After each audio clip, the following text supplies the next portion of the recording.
Il y a des chemins qu'aucun homme ne devrait emprunter. Des portes qu'il ne faut jamais forcer. Mais quand l'obsession devient plus forte que la raison, même l'ombre semble offrir la lumière. Voici l'histoire d'Adama, l'homme qui voulait la richesse à tout prix. Dans le village isolé de Kandolo, entouré de montagnes poussiéreuses et de rivières capricieuses, vivait un homme nommé Adama. Il n'était ni pauvre d'esprit, ni paresseux de nature. Mais dans son cœur brûlait un feu, une soif, celle de devenir riche, immensément riche. Tandis que les autres villageois travaillaient aux champs, construisaient des cases où élevaient leurs enfants, Adama passait ses journées à rêver. Il rêvait de palais, de voitures brillantes comme des éclairs, de femmes somptueuses et de pouvoir. Il voulait quitter la terre rouge de Kandolo pour fouler les sols de marbre. Un soir, alors que le soleil disparaissait derrière les collines, Adama était assis seul sous le grand baobab, ses yeux perdus dans le vide. « Est-ce donc ma destinée de mourir pauvre ?» murmura-t-il. « Travailler toute ma vie pour ne rien avoir? Il doit bien exister un autre chemin. » Un vieil homme nommé Koami, sage du village, passait avec son bâton tordu. « Tu pars seul, Adama. Quand un homme part seul, c'est que son âme est agitée. »« Mon âme n'est pas agitée, vieux père. Elle est affamée. »« De quoi? »« De grandeur, de fortune. Je suis fatigué de regarder les autres réussir pendant que moi, je meurs lentement ici. » Koami soupira profondément. « La richesse sans sagesse, mon fils, est comme l'eau dans un panier. Elle ne reste jamais. Ce que tu cherches dans la hâte, c'est ce que beaucoup regrettent d'avoir trouvé. » Adama détourna le regard et se leva brusquement. Il en avait assez des paroles de vieux. Cette nuit-là, une rumeur se glissa dans son oreille. Un voyageur de passage parlait d'un marabout vivant au bord de la forêt Oboko, là où personne n'osait s'aventurer. On disait qu'il exauçait les désirs les plus sombres, qu'il conversait avec les esprits de la nuit. Il ne demandait pas d'argent. Le prix, disait-on, était l'impensable. Adama ne dormit pas cette nuit-là. Il fixait le plafond de sa case, les yeux grands ouverts. Peu importe le prix. Je suis prêt. Mais avant de partir, il fit un détour chez sa vieille mère, Maman Awa.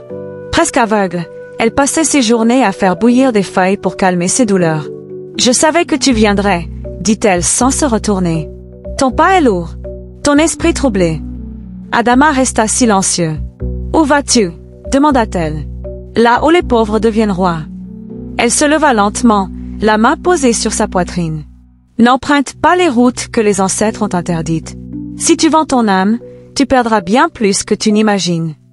Tu m'as élevé dans la patience. Et regarde où ça m'a mené. Je vais chercher ce que ce monde me refuse. » Il sortit de la case sans se retourner.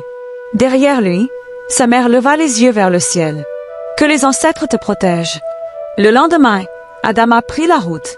Il marcha des jours entiers, traversa des forêts épaisses, des marécages et des villages silencieux. La forêt Oboko se dressait devant lui comme un mur vivant. Les arbres y étaient si serrés que la lumière y pénétrait à peine. Au troisième jour, il trouva une hutte recouverte de peau, entourée d'ossements suspendus. L'air y était lourd, chargé de soufre et de sang. Un vieil homme masqué l'attendait, assis en tailleur, 2 corbeaux noirs perchés sur ses épaules. « Te voilà enfin, Adama de Kandolo, » dit-il. Adama sursauta. « Comment connais-tu mon nom ?»« Les esprits me l'ont soufflé. Je suis venu chercher la richesse. » Le marabout se leva. « Ce que tu veux n'est pas gratuit. Es-tu prêt à sacrifier ce que les autres n'oseraient même pas imaginer ?»« Je suis prêt. » Il traça un cercle de cendres autour d'Adama, chanta des incantations dans une langue ancienne. Le vent se leva, les os s'accrochaient tintèrent, et un feu invisible se mit à crépiter. Puis un énorme chien noir apparut, les yeux rouges, le souffle brûlant. « Voici ton lien, » dit le marabout. « Les esprits ont choisi cette bête. Pour accéder à la richesse, tu devras t'unir à elle avant que le soleil ne se lève demain. Si tu refuses, ton âme leur appartiendra. » Adama pâlit. Il n'y a pas d'autre choix. Ok, c'est le pacte. Avant de repartir, le marabout posa sa main sur son front. Tu veux ouvrir cette porte, mais sache qu'elle ne se refermera jamais. Même riche, tu ne dormiras plus en paix. Adama repartit, le chien noir le suivant dans l'ombre. De retour à Kandolo, il s'enferma dans sa case, l'animal attaché derrière. Les enfants fuyaient sa cour. Même les vieux chiens du village hurlaient la nuit. Son neveu Tano, curieux, vint l'espionner. Il entendit Adama murmurer à la bête. Demain, tout sera à moi. Tous ceux qui m'ont méprisé ramperont devant moi. Mais ce que Tano ne vit pas, c'est qu'à ce moment précis, les yeux du chien avaient changé. Ils n'étaient plus rouges. Ils étaient humains. La nuit était tombée sur Kandolo, et un silence étrange régnait sur le village. Même les grillons, d'ordinaire bruyants, semblaient s'être tus. Une énergie lourde flottait dans l'air. C'était comme si la terre elle-même retenait son souffle. Dans sa case, Adama tournait en rond. Le chien noir était là, couché dans l'ombre, les yeux braqués sur lui. Il ne grognait pas. Il ne bougeait pas. Il regardait simplement, comme un témoin silencieux de ce qui allait se produire. Le pacte était clair. Avant l'aube, Adama devait commettre l'acte. Unir son corps à l'animal que les esprits avaient désigné. C'était l'abomination ultime.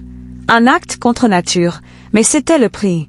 Il versa de l'eau sur son visage. Il transpirait. Son cœur battait comme un tambour de guerre. Une voix murmurait dans sa tête. Astérisque, astérisque, fais-le. Tu as trop avancé pour reculer. Astérisque, astérisque. Mais une autre voix, plus faible, plus lointaine, lui murmurait. Astérisque, astérisque, Adama, souviens-toi, il y a des richesses qui tuent l'homme avant qu'il ne les touche. Astérisque, astérisque. Il ferma les yeux. Et quand il les rouvrit, la case avait changé. Les murs semblaient respirer. Le sol était devenu tiède, comme la peau d'un être vivant. Une fumée épaisse s'échappait du sol. Il n'était plus seul. 3 silhouettes étaient là, vêtues de pagne noire, sans visage, mais avec des yeux rouges brillants. Leur voix résonnait sans qu'aucune bouche ne bouge. Astérisque, astérisque, esprit 1 dit, tu as demandé. Nous avons répondu. Astérisque, astérisque, esprit 2 dit, tu as accepté. Tu dois accomplir. Astérisque, astérisque, esprit 3 dit, sinon, c'est toi qui seras accompli. Adama voulut parler, mais aucun son ne sortit. Il était figé. Le chien se leva lentement et s'approcha de lui. Puis tout disparut. Il était de nouveau seul, ou du moins, il le croyait. Il saisit une calebasse de vin de palme et but à grandes gorgées. Il voulait anesthésier sa conscience. Il voulait oublier que ce qu'il s'apprêtait à faire n'avait plus rien d'humain. La nuit avançait. L'heure tournait. Il savait que le moment approchait. Il se leva lentement, tremblant, et s'approcha de l'animal. Le chien le regardait toujours, sans un bruit. Puis, sans prévenir, il parla. Astérisque, astérisque, le chien, d'une voix grave et lente dit, astérisque, astérisque. Tu n'es plus un homme, Adama. Tu es devenu une faille, une brûlure, une ombre. Fais ce que tu as choisi. Et sois damné. Adama tomba en arrière, terrifié. Le chien avait parlé. Il avait une voix. Il voulut fuir, mais la porte de sa case était fermée, verrouillée par une force invisible. Soudain, les murs s'ouvrirent. Il se retrouvait dans un autre monde. Un désert rouge sang, avec des collines faites de crânes et des arbres aux branches humaines. Un trône noir se dressait au loin. Dessus, une femme à la peau d'or et aux yeux sans pupilles l'attendait. C'était la reine des esprits. Astérisque, astérisque, la reine d'une voix douce mais tranchante comme le rasoir. Astérisque, astérisque. Tu es venu chercher la richesse. Adama. Mais qu'es-tu prêt à donner? Astérisque, astérisque, Adama, en larmes, dit. Tout. Je veux sortir de la misère. Astérisque, astérisque, la reine dit. Alors sacrifie ton humanité. Et tu recevras des maisons sans porte, des coffres sans fond, des femmes sans fin. Elle claqua des doigts. Une vision apparut. Adama vêtu de blanc, riche, adulé, adoré. Il souriait, mais ses yeux étaient vides. Une larme coulait sans fin sur sa joue, sans qu'il puisse la sécher. Astérisque, astérisque, la reine dit. Voici ton avenir. Il se réveilla brutalement. Il était de retour dans sa case. Le chien se tenait toujours là, maintenant debout, haletant, prêt. Il ferma les yeux. L'heure était venue. Mais soudain, une voix l'appela de l'extérieur. Astérisque, astérisque, voix de maman Awadi. Adama, mon fils, tu es encore un homme. Tu peux refuser. Les ancêtres ne t'ont pas oublié. Il se figea. Comment sa mère était-elle là? Il n'avait rien dit, rien montré.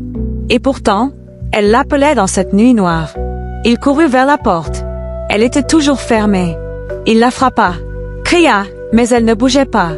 Astérisque, astérisque, voix du chien dit. Si tu ouvres, tu perds tout. Si tu restes, tu gagnes tout.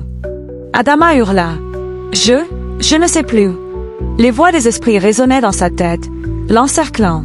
Astérisque, esprit dit. Choisis. Choisis maintenant. Il attrapa une pierre et la lança contre le mur. Une lumière jaillit. Les esprits hurlèrent. La case trembla. Puis, tout s'écroula. Le calme revint. Le chien avait disparu. Il était seul, au sol, tremblant, le visage en sueur. Il avait refusé. Mais le prix du refus allait bientôt se montrer. Le soleil s'était levé sur le village de Kandolo, mais pour Adama, il n'y avait plus de lumière. Il était recroquevillé dans un coin de sa case, les yeux ouverts mais perdus, les lèvres tremblantes comme celles d'un enfant abandonné. Toute la nuit, il avait combattu une force invisible. Toute la nuit, les esprits avaient tenté de le briser. Et même s'il avait résisté, il n'en était pas sorti indemne. Il n'avait pas dormi. Il n'avait pas mangé. Il n'avait pas parlé. Maman Awa arriva à l'aube, accompagnée du vieux guérisseur du village, le sage Kambou, un homme que l'on disait capable de parler aux morts et de voir les cœurs brisés. Lorsqu'il entra dans la case, il ne dit rien. Il observa simplement Adama, longtemps, sans un mot. Puis il déclara « Astérisque, Kambou dit.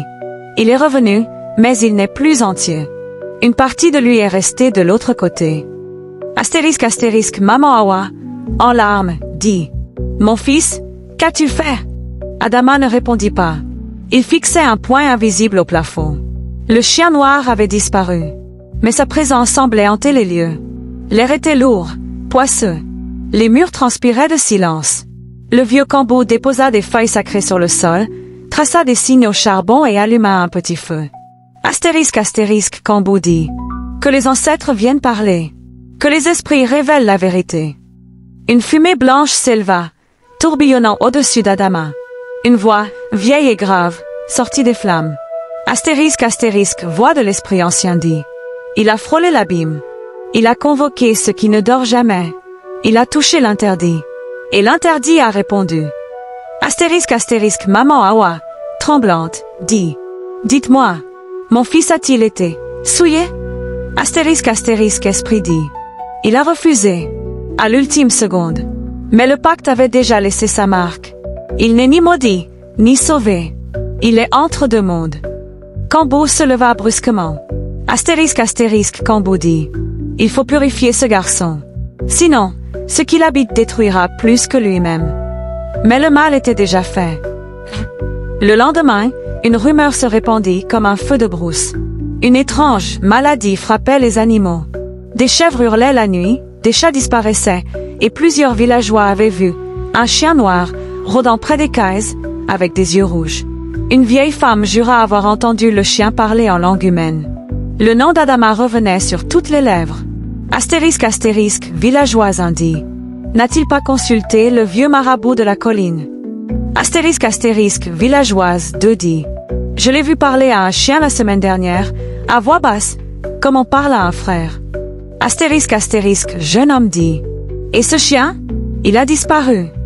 Le chef du village, inquiet, convoqua une réunion. Il fallait agir. Les esprits étaient troublés, et la terre refusait déjà la pluie. Le vieux Kambou demanda audience. Astérisque, Kambou dit. Je parlerai pour lui. Mais ce que j'ai à dire ne plaira à personne. Devant toute l'assemblée, il raconta ce qu'il avait vu dans la case d'Adama, ce que les esprits lui avaient murmuré. Il parla du pacte, des ombres, du prix à payer. Le silence fut lourd. Puis une femme cria. Astérisque, femme dit. Il doit être chassé. Kandolo ne peut abriter un homme qui a négocié avec les démons. Astérisque, un autre villageois dit. Et si le mal se répand? Et si nos enfants en sont victimes? Maman Awa s'effondra. Astérisque, Maman Awa, pleurant, dit. Il n'est qu'un homme. Il a été tenté. Qui parmi vous n'a jamais eu faim de richesse? Mais la foule avait déjà décidé. Adama devait être banni. Quand ils vinrent le chercher, il ne résista pas. Il souriait, un sourire triste, un peu fou. Astérisque, Adama dit. Ce n'est pas moi qui suis parti les chercher. C'est eux qui m'ont trouvé. Je voulais juste être grand. Mais j'ai été plus petit encore. Il fut conduit à l'extérieur du village, attaché à une charrette tirée par 2 béhufs maigres. Un griot, assis sur une pierre, le regarda passer et murmura. Astérisque astérisque, le griot dit. Voici un homme qui a cherché la lumière dans la bouche de l'obscurité. Les années passèrent. Adama vivait maintenant seul, dans une case en ruine, au bord d'un marécage à l'ouest du pays. On disait qu'il parlait seul, qu'il hurlait parfois la nuit, qu'il criait des noms que personne ne connaissait. Mais parfois, des jeunes en quête de réponse le cherchaient. Ils le trouvaient, barbu, sale, fou, mais sage.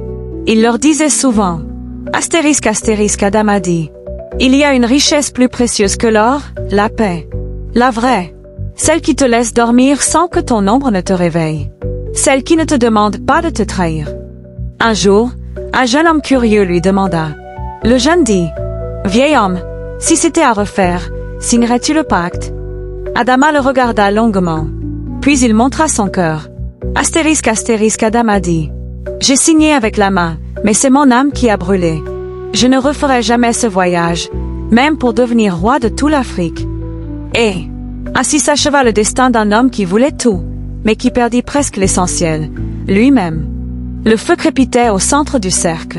La nuit était tombée sur le village de Bemba, mais autour du vieux griot. Tous les enfants du village, les jeunes hommes, et même certains anciens s'étaient rassemblés. Ce soir, comme chaque fin de saison, le griot allait raconter une histoire. Une histoire vraie, disait-il, qu'il avait entendue dans le souffle du vent et les larmes d'un vieil homme solitaire. Il frappa 3 fois son bâton contre la terre battue, et d'une voix grave et posée, il commença. Le griot dit, « Écoutez, enfants d'Afrique, ce que je vais vous raconter n'est pas un conte.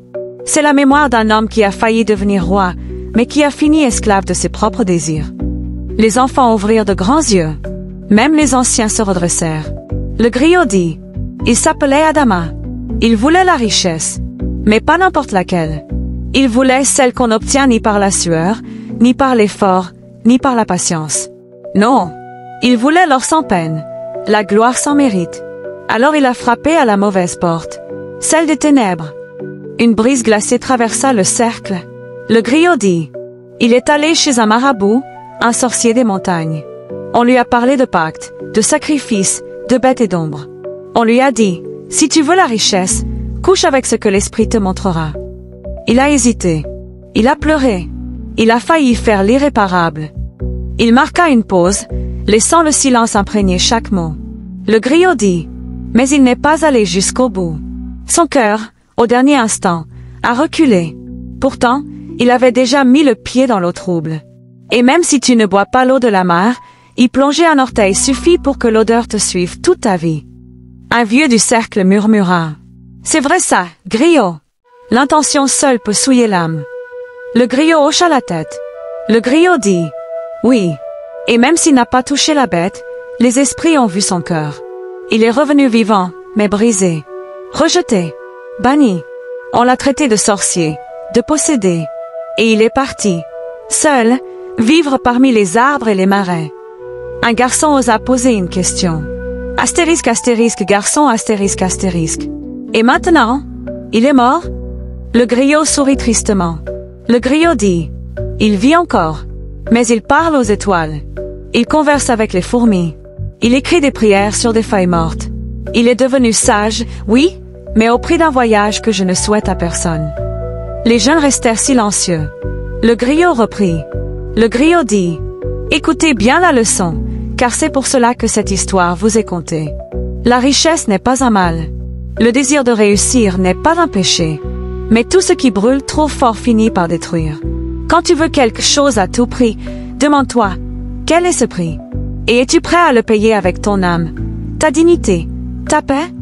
Il leva son bâton et le planta dans la terre. Le griot dit, les raccourcis dans la vie sont comme les chemins dans la brousse en saison des pluies. Tu crois gagner du temps, mais tu t'enlises.